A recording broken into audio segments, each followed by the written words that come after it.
شما میدونید عابدزاده چجوری بازی با آمریکا تو گل وایساد؟ عابدزاده قبل از جام جهانی هر دو پا رو عمل کرد. یعنی جوری بود که میدونید که بازی اول اصلا نتونست وایسه دیگه، یعنی انقدر باد و اصلا شامو خوردیم و گفت جوون بیا اتاق کارت دارم. پاهاش انقدر بیشتر خم نمیشد دیگه، میدونید که من گفت برو یه حوله بیار از این حوله کوچیکا. گذاشت لای دندون. گفت بشین اونجا رو پای من. گفتم چیکار کنم؟ گفت بشین فشار بده پای من به سمت پایین. درسته ما نشستیم و فشار فشار فشار فشار تا این زانوش تا اینجا خم شد.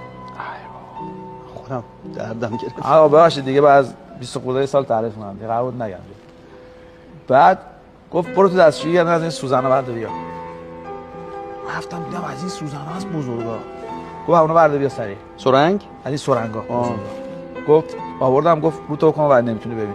من خلاصه رو همون ولای انگشتان نگاه کردیم، زد اینجا. کشید یه دونه سرنگ بزرگ خونابه و هر چی تو زانه بود کشید بیرون. خودش؟ آره کسی چیزی نگه. گفتم نه من چیکار دارم؟ گفت من آمریکا تو گلم. گفتم اصلا تمرین نمی‌کنی؟ گفت آمریکا تو گلم. اون حرکت دیدید؟ آره با اون وضعیت بود. چجوری رسید؟ اراده آهنی. شما دست بهش دادید حالا؟ تمام اینا رو میبره.